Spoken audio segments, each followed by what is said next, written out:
je crois qu'on essaye de tout faire, en fait. Et c'est là tout le problème, c'est-à-dire qu'on a différents moments qu'on essaye d'agréger en un seul.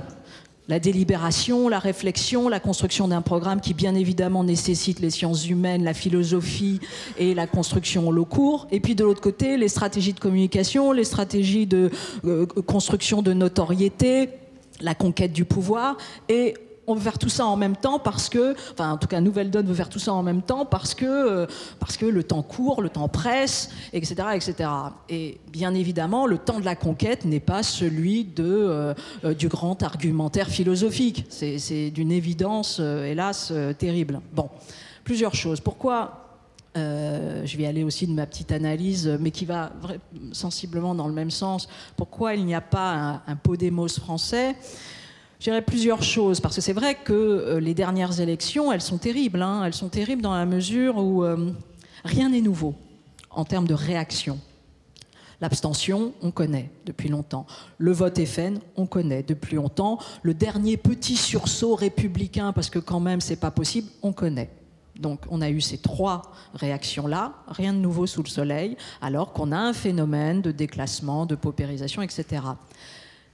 Je dirais, et je vais être très désagréable, il n'y a pas assez de désespoir et il n'y a pas assez de courage. Voilà. C'est terrible à dire, mais je crois qu'on en est là, en France. Il n'y a pas assez de désespoir parce qu'il y a un état social qui est supérieur à celui espagnol et qui, en dernière instance, tient de manière assez fantastique. Et donc, voilà. Et il n'y a pas assez de courage, ça c'est très clair. Et il y a aussi un tropisme français très problématique et qu'on ne retrouve pas spécifiquement qu'en politique, qu'on retrouve dans tout le système français, c'est qu'il y a un tropisme statutaire. C'est-à-dire que le peuple français est légitimiste. Mais légitimiste dans le mauvais sens du terme. Légitimiste pour précisément pas aller dans le sens de la légitimité, mais en fait dans le sens de plutôt ce que l'ordre conservateur a adoubé. Et donc la reconnaissance, tout d'un coup, prendre le risque de nouvelles têtes, d'une nouvelle formation, donner tout d'un coup, faire en analyse, on dirait donner le transfert, accepter, prendre ce risque-là, c'est un pari.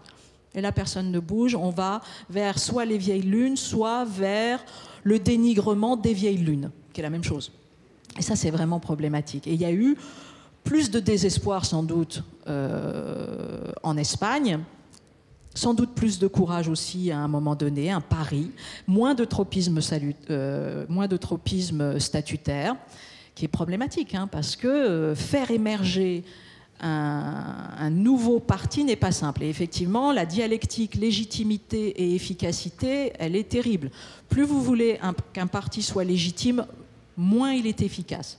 C'est comme ça. C'est ainsi fait, puisque son enjeu n'est pas d'être efficace au sens du pouvoir. Il est d'être efficace au sens de sa légitimité. Donc ça prend plus de temps, ça se construit, ça délibère.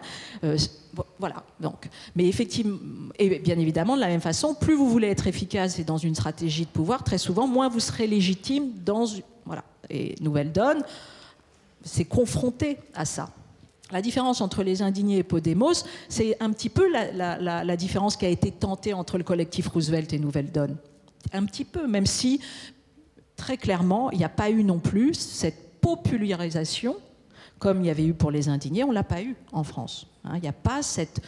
Pourquoi ? Peut-être parce qu'aussi, il y a un mouvement plus individualiste, aussi. Peut-être qu'on a oublié la nécessité à un moment donné, d'un mouvement social. Peut-être qu'on a perdu foi en ça. Il y a un découragement fort, hein, faut pas le nier. Bonjour à tous et à toutes. Bienvenue. Je ne suis pas du matin, excusez-moi si je ne serai pas très, très punchy, je suis quelqu'un plutôt du soir. Mais je voudrais d'abord vous dire à quel point je suis heureux de voir que malgré le temps, malgré la période, il paraît que c'est les 15 jours les plus déprimants de l'année, le moment où les marmottes et les ours dorment le plus profondément. Malgré tout ce qui porte au découragement, nous sommes bien nombreux. Et ça fait plaisir de voir des gens qui viennent des quatre coins du pays, des copains du Finistère, des copains de Grenoble, des gens qui viennent de l'Auvergne, des gens qui viennent de Nancy, de Marseille, de Toulouse, des Hautes-Pyrénées. Ça fait du bien. Et je pense que c'était pas évident. Donc si on est là pendant ce week-end, c'est pour permettre à Nouvelle Donne d'avoir un nouveau départ. Si on a eu une année si compliquée, c'est qu'on avait des instances qui se marchaient sur les pieds, on avait des gens qui n'étaient pas du tout d'accord sur la stratégie et sur les objectifs dans chaque instance. On s'engueulait. Donc maintenant, l'objectif, c'est que les adhérents aient un vrai moment tous, on ait un vrai moment de débat, et puis que d'ici 15 jours, on puisse voter, se mettre d'accord sur une stratégie, sur une organisation plus simple, plus efficace, et puis qu'on passe à l'action. Moi, j'ai envie qu'on se remette très vite à l'action. Le plan d'urgence, le gouvernement vient de sortir un plan d'urgence qui est terrifiant. Tout le monde a dit que c'était de l'enfumage, le mot de d'Ormesson était repris. Voilà, 500 000 chômeurs qu'on va mettre en formation en espérant que ça fera baisser la catégorie A. C'est gros comme une maison, ça ne créera pas un emploi. Et bien nous avons un plan d'urgence. Face au plan d'urgence du gouvernement, nous avons un plan d'urgence qui permet vraiment de protéger les salariés, qui permet de séparer les banques, qui permet de créer 500 000 emplois. Nous, si on met en place nos 5 mesures, les 5 mesures du plan d'urgence, ça peut créer 500 000 emplois. Je voyais une des responsables du RTL avant-hier qui trouvait que c'était quand même assez intéressant la différence. D'un côté, on va juste mettre 500 000 chômeurs en formation pour déguiser le problème. De l'autre côté, on peut vraiment créer 500 000 emplois, sauver le climat, créer des logements et améliorer le pouvoir d'achat. Donc moi, j'aimerais, si on est tous d'accord, qu'on soit dans la rue, qu'on se remette à l'action politique dès le mois de février. Au moment où tous les autres partis vont se mettre à se diviser, au moment où tous les autres partis se mettent à parler uniquement des primaires, de ce qui va se passer dans 18 mois, même si c'est important, nous, j'aimerais qu'on se remette à l'action et qu'on aille rencontrer tous ceux qui pensent qu'il n'y a pas de solution et qu'on aille parler de notre plan d'urgence. Donc voilà, les amis, je m'arrête pour laisser la place au débat, mais on a du boulot devant nous. On a déjà fait la preuve, il y a 1 an et demi, qu'on était capable de créer la surprise, d'intéresser un maximum de citoyens. À nous d'être capables de nouveau, dans l'année qui vient, de rassembler des gens et de leur redonner de l'espoir. Merci.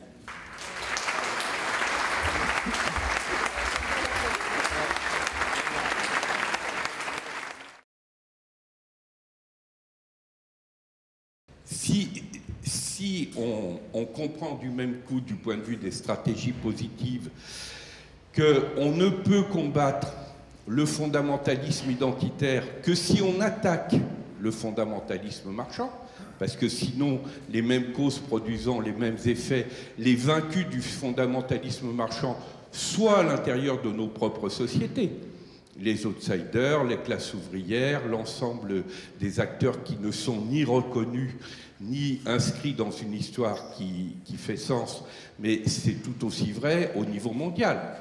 Quand vous regardez les pays sur lesquels le terrorisme de Daesh est en priorité installé, ce sont les grands vaincus de la logique de la compétition internationale. Un pays comme le Mali, par exemple, est un des vaincus de l'obsession compétitive sur le plan de l'économie mondiale. Quand vous êtes du côté des vaincus, quand les éléments mêmes de la substance d'un État et d'une société sont mis en cause, évidemment, la voie est ouverte pour toutes les formes de fondamentalisme. Donc, travailler dans une stratégie alternative, à la fois sur la compréhension qu'il faut lutter sur les deux fronts, et pas simplement sur le terrain du fondamentalisme identitaire ou de la forme la plus meurtrière du fondamentalisme identitaire qui est le terrorisme, mais travailler tout autant dans l'alternative à la lutte contre les causes qui sont du côté du fondamentalisme marchand, la question de l'oligarchie financière, voilà un élément très important à prendre en compte du point de vue stratégique.